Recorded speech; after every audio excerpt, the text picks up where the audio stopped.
स्वागत है आप सभी का हमारी सरकारी नौकरी में। जैसा कि आप लोग यहाँ पे गाइस विजिट करते हो जब चैनल को, तो आपको यहाँ पे हमेशा अपडेट मिलता है जॉब के रिगार्डिंग, कौन सी न्यू वैकेंसी आई है, पीएसयू जॉब आई है, गवर्नमेंट आई है, प्राइवेट आई है, हर तरीके का आपको अपडेट मिलेगा यहाँ पे। साथ ही साथ आपको कैरियर गाइडेंस भी प्रोवाइड किया जाएगा इस चैनल पे कि कौन सा आपके एजुकेशन के हिसाब से, आपके क्वालिफिकेशन के हिसाब से जॉब आपके लिए बेटर है।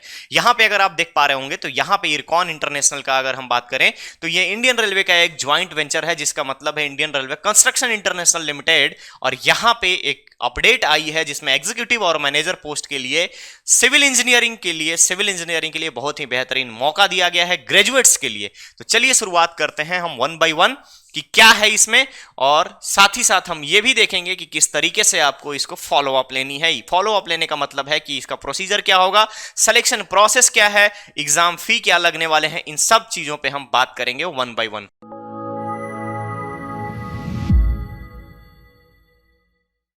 अगर आप यहां पे देख पा रहे होंगे तो यह है ऑफिशियल नोटिफिकेशन है यहाँ पे, और इसमें मेंशन किया गया है different post, different essential educational qualification, और साथ ही साथ एक्सपीरियंस की किस तरीके का एक्सपीरियंस आपके पास रिक्वायर्ड है।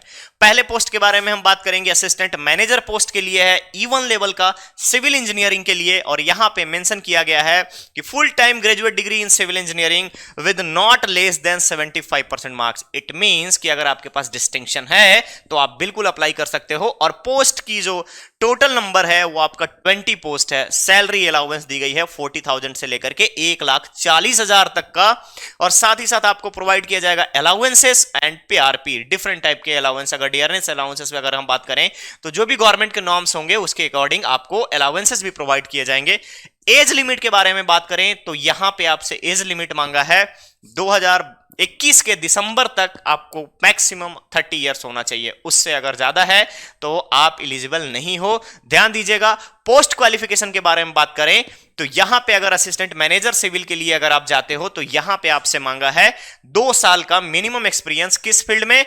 Construction related activity. कहां पे? इंडियन रेलवे की बात करो, हाईवे की बात करो, ब्रिजेस की बात करो, रोड, रेल या वायाडक्ट, कहीं पर भी अगर आपने एक्सपीरियंस लिया है कंस्ट्रक्शन फील्ड में तो आप बिल्कुल इस पोस्ट के लिए यानी असिस्टेंट मैनेजर सिविल पोस्ट के लिए आप अप्लाई कर सकते हो, बशर्ते कि आप इसके एजुकेशनल क्वालिफिकेशन को फुलफिल करते हो।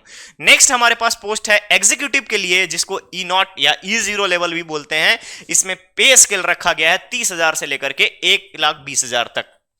अब यहां पे अलाउंसेस और पीआरपी के बारे में अगर हम बात करें तो ये सेम एज आपका असिस्टेंट मैनेजर सिविल जो है उसी पोस्ट के आधार पर आपको यहां पे दिया जाएगा अलाउंसेस। बस यहां पे चेंजेस क्या है उस चीज को ध्यान दीजिएगा कि वहां पे आपसे 75% मांगा था, और यहां पे अगर आपने 60% के साथ ग्रेजुएशन कंप्लीट किया है सिविल इंजीनियरिंग में तो बेशक अप्लाई कर सकते हो।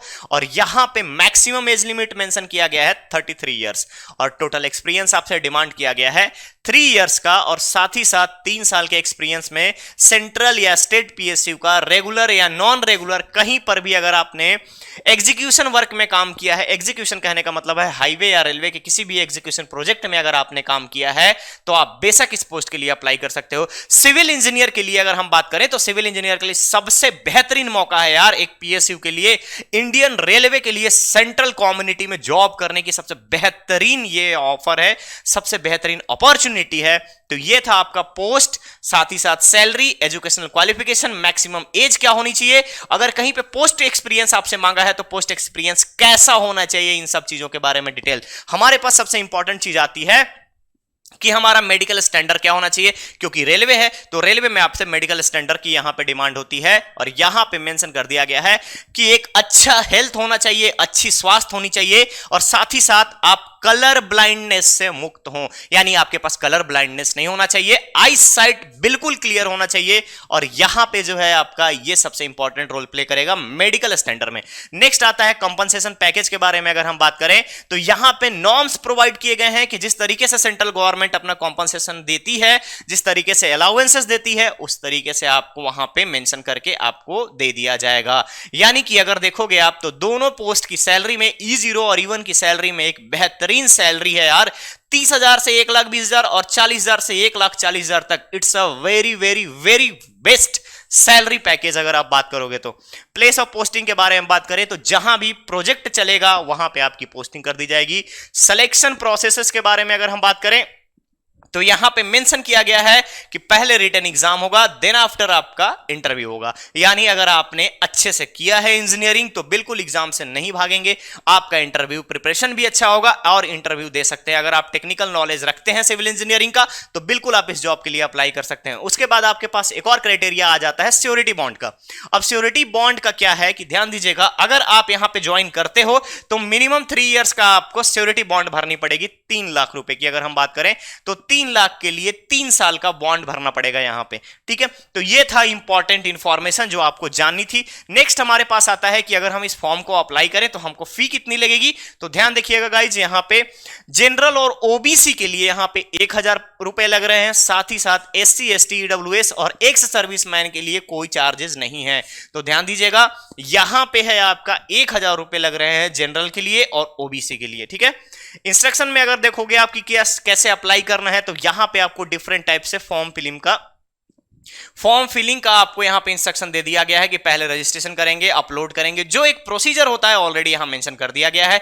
तो ये बेसिक इंफॉर्मेशन है, ये सारी चीजें आपको पता है। साथ ही साथ अगर आपके पास कोई भी कैटेगरी रिलेटेड है, यानी कि अगर आप रिजर्व कैटेगरी में आते हैं तो वो डॉक्यूमेंट्स भी आपको यहां पे अपलोड करना है, ध्यान दीजिएगा। नेक्स्ट हमारे पास इंपॉर्टेंट डेट्स के बारे में जानना जरूरी है कि हमारा इंपॉर्टेंट डेट्स क्या क्या है। तो गाइस याद रखिएगा, एप्लीकेशन जो है 15 तारीख से शुरू हो चुका है, यानी 15 फरवरी से शुरू हो चुका है इसका एप्लीकेशन। साथ ही साथ लास्ट डेट के बारे में हम आपसे बात करें तो आप देखोगे यहां पे कि रात को 12 बजे तक, कितने तारीख को, 8 मार्च को, ध्यान दीजिएगा 8 मार्च को इसका लास्ट डेट है। किसके लिए, ऑनलाइन एप्लीकेशन के लिए। और फाइनल सबमिशन के बारे में बात करूंगा तो 3 दिन आपको एक्सटेंड करके दिया गया है 11 मार्च तक।